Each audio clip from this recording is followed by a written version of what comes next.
మీద దాడి చేశాడనేది ఇంతవరకు కూడా పోలీసు వ్యవస్థ ఇటువంటి ఆధారాలు అనేది బయట పెట్టడం జరగలేదు.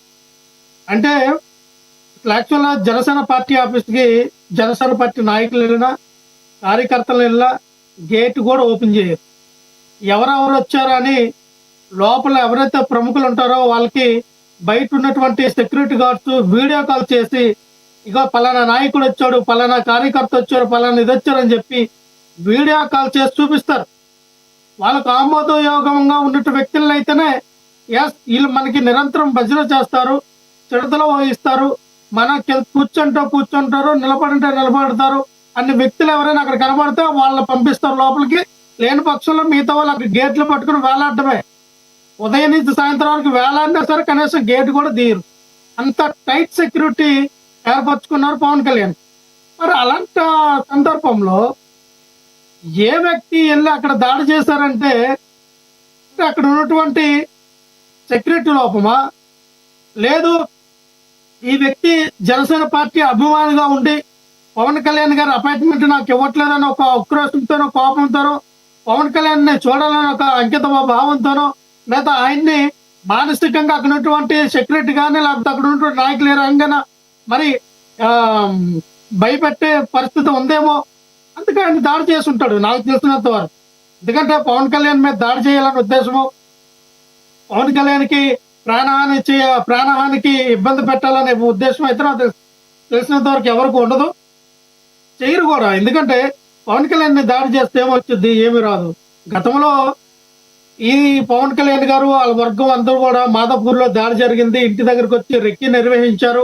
పవన్ కళ్యాణ్ గారి మీద చాలా మరి ఆయనకి ప్రాణానికి గండం ఉందని చెప్పి చాలా రకాల మాట్లాడారు.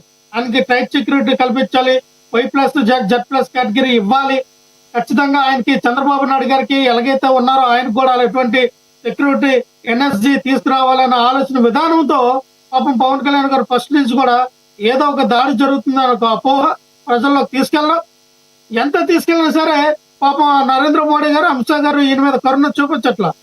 కరుణ దయా జాలు చూపించుంటే ఆయనకు కూడా ఈ NSG ఏదైతే నేషనల్ సెక్యూరిటీ వీళ్ళు ఉంటారో వాళ్ళతో కూడినటువంటి Z+ కేటగిరీ ఇస్తే ఈయన వెనకతలు కూడా చంద్రబాబు నాయుడు గారికి ఉన్నట్టుగా ఉందాతనంగా నడిచేటప్పుడు ఉండేవారేమన్నా ఒక కోరిక అనేది ఉంది బలంగా. పవన్ కళ్యాణ్ గారు మనం చూసాం, ఆయన సినిమాలు ఇట్టినే, ఆ సినిమాలోనే ఏమి లేదు 4-5 గన్లు ఉన్నాయండి, 2 కత్తిపోట్లు ఉన్నాయంటే సినిమా అవకాశం ఇచ్చేస్తారు. అంటే ఆయనకి ఏవైతే రివాల్వర్ మీద గన్ల మీద ఉన్నటువంటి మక్కువ, కత్తి ఫైటింగ్ మీద ఉన్నటువంటి కుంపు కరాటే మీద ఉన్నటువంటి మక్కువ సినిమా పరంగా ఏ రకంగా అవుతుంది, బయట కూడా సేమ్ అదే ఫ్యాషన్. నేను ఒక డిప్యూటీ సీఎంని, నాకు కూడా ఒక ఎంతకాలం ఈ యొక్క వ్యక్తిగత ఈ సెక్యూరిటీని పెట్టుకొని బౌన్సర్స్ పెట్టుకొని మనం మేనేజ్ చేస్తాము, మనకు కూడా ఒక ఉందతనంగా NSG వాళ్ళు వచ్చి మనకి ఆ ప్రొటెక్షన్ వేస్తే బాగుంటది కదా ఉద్దేశంతో వాళ్ళ పార్టీ ఆఫీస్ మీద వాళ్ళ దాడి చేయించుకోవచ్చు ఆలోచన విధానం కూడా రాకపోలేదు. ఎందుకంటే ఇంతవరకు పట్టుకున్న 24 గంటలైంది. ఆ వ్యక్తి ఎవరు, ఒకలేమో శ్రీకాకుళం నుంచి వచ్చిన వ్యక్తి లీలాధారో కరుణాకర్ ఏదో చెప్తూ ఉన్నారు ఆయన పేరు. ఇంతవరకు ఆ వ్యక్తి ఎవరు, 25 సంవత్సరాలు గల వ్యక్తి అంటున్నారు. ఎందుకు వచ్చింది ఆ కోపం, దేనికి 2 కార్ల మీద దాడి చేశాడు, పార్టీ ఆఫీస్ దీని మీద ఎందుకు దాడి చేశాడు, అసలు పార్టీ ఆఫీస్ లోపల ఎందుకు వెళ్ళాడు? ఈ రాష్ట్ర డిప్యూటీ సీఎం అటువంటి పవన్ కళ్యాణ్ గారికి సెక్యూరిటీ లేకపోతే ఆంధ్రప్రదేశ్ రాష్ట్ర ప్రజలకి, స్త్రీలకి ఏ రకంగా మీరు రక్షణ కల్పిస్తారని మేము అడుగుతూ ఉన్నాం. అంటే పవన్ కళ్యాణ్ గారికి మీరు రక్షణ ఇవ్వలేకపోతూ ఉన్నారు. ఒక డిప్యూటీ సీఎం అని మీరు కాపాడుకోలేకపోతే ఆంధ్రప్రదేశ్ రాష్ట్ర మహిళలను మీరు ఏ విధంగా కాపాడుతారు? రేపులు, మానభంగాలు, మర్డర్లు, హత్యలు, అత్యాచారాలు ఎలాగ ఆపగలుగుతారు? అందుకే మేము చెప్తా ఉన్నాం, రాష్ట్రంలో లా అండ్ ఆర్డర్ అనేది విఫలమైంది, పూర్తిగా ఫెయిల్యూర్ అయింది. దానికి మూలమే ఈ జరుగుతున్నటువంటి దాడులు కూడా. నేను జరిగినటువంటి అంబటి రాంబాబు గారి ఇంటి మీద దాడి కానీ, జోగి రమేష్ గారి ఇంటి మీద దాడి కానీ, ఏ రకంగా అయితే దగ్గరుండి పోలీసు వారు ఏ రకంగా అయితే చేయించారో అల్లరి మోకల రౌడీలతో, ఈ రోజున ఎవరో తెలియని తెలియనటువంటి వ్యక్తి మరి పవన్ కళ్యాణ్ గారికి వాళ్ళ పార్టీ ఆఫీస్ దగ్గరికి వెళ్ళి పోలీసుల మీద ఒకటి లక్ష్మణరావు గారు ఒకటి పోలీసుల మీద అభియోగం మోపుతున్నారు. పోలీసులు ఎక్కడన్నా దాడులు చేపిస్తారా? మరి మీ ప్రభుత్వ హయాంలో కూడా అలాగే పోలీసులు దాడులు చేపించారా? పోలీసులతో మీరు టీడీపీ పార్టీ ఆఫీస్ మీద మీరే చేపించారా? జోగి రమేష్ గారు ఆధ్వర్యంలో దాడులు చేయండి అని చెప్పారా మీరు వెళ్ళి? నెంబర్ 1.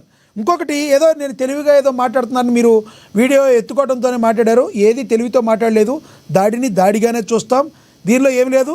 గతంలో జోగి రమేష్ గారు ఆధ్వర్యంలో టీడీపీ పార్టీ మీద దాడి జరిగిన మాట వాస్తవం.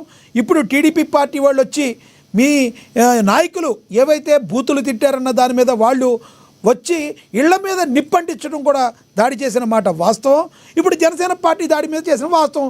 దీనిలో తెలివితేటలు మీకే కనబడినాయో కానీ నాకైతే ఎక్కడ కనబడలేదు. ఆ దాడికి ఈ దాడికి ఎలా సార్? ఇక్కడ ఆ దాడి లేదు, ఈ దాడి లేదు అంటే మీరు కోడికత్తి దాడిను ఇక్కడ నెత్తి మీద తగిలిన దాడి రెండింటిని దాడిగా చూస్తారా, అది వేరువేరుగా చూస్తారా? ఇప్పుడు మీ జగన్మోహన్ రెడ్డి గారికి వినండి, మీ జగన్మోహన్ రెడ్డి గారికి కోడికత్తి దాడి జరిగిందండి.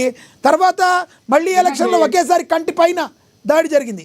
ఈ రెండు వేరువేరుగా చూస్తారా, ఒకే విధంగా చూస్తారా?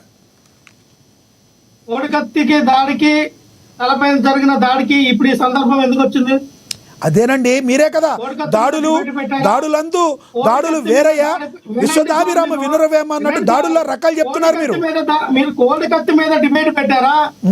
లేదు జగన్మోహన్ రెడ్డి గారికి తలపైన మేము దాడి మీద ఎక్కడైతే పార్టీ ఆఫీసుల మీద ప్రజా సంఘాల నేతల మీద దాడులు జరిగిన మీద పెట్టాం. మీరే దాడులు అనే దానికి అర్థాలు వెతుకుతూ రకరకాల దాడులు చెప్తున్నారు. దీనిలో తెలివితేటలు ఏమీ లేవు. ఎక్కడైనా కూడా దాడిని మేము జర్నలిస్టుగా ఖండిస్తాం సార్. జగన్మోహన్ రెడ్డి గారి మీద కోడికత్తి సీను దాడి చేస్తే ఖండించాం. అదే జర్నలిస్ట్గా ఎప్పుడూ ఖండిస్తూనే ఉంటాం. మీరు మా మీద బురద చల్లే ప్రయత్నాలు మాని ప్రస్తుతం దాడులు జరుగుతున్న తీరుని ఏ రకంగా చెప్తారు మీరు చెప్పండి. వినండి సార్, ఈ రోజున పార్టీ ఆఫీస్ మీద దాడి ఎవరు చేశారు? ఏ పార్టీ వాళ్ళు చేశారు? జనసేన పార్టీ వాళ్ళు చేశారా? అది కనుక్కునే పనిలో ఉన్నాం. అదే పార్టీ వాళ్ళు చేశారా? ఏ పార్టీ వ్యక్తులు చేశారు? లేదంటే ఏ పాకిస్తాన్ నుంచి వచ్చి చేస్తారా, బంగ్లాదేశ్ నుంచి వచ్చి చేస్తారా, లేదా నేపాల్ నుంచి వచ్చి చేస్తారా, అమెరికా లండన్ నుంచి వచ్చి చేశారా? ఎందుకంటే ఈయన సనాతన ధర్మం మాట్లాడు కదా. పాకిస్తాన్ లో ఏమన్నా కక్ష పెట్టుకొని వచ్చి దాడి చేశారా? లేదా బంగ్లాదేశ్ లో జరిగిన ఆ దాడుల గురించి పవన్ కళ్యాణ్ పత్రానికి మాట్లాడుతున్నాడని చెప్పి బంగ్లాదేశ్ నుంచి వచ్చి దాడి చేశారా? లేదా నేపాల్ నుంచి వచ్చి దాడి చేస్తారా? ఎవరు వచ్చి దాడి చేస్తారు?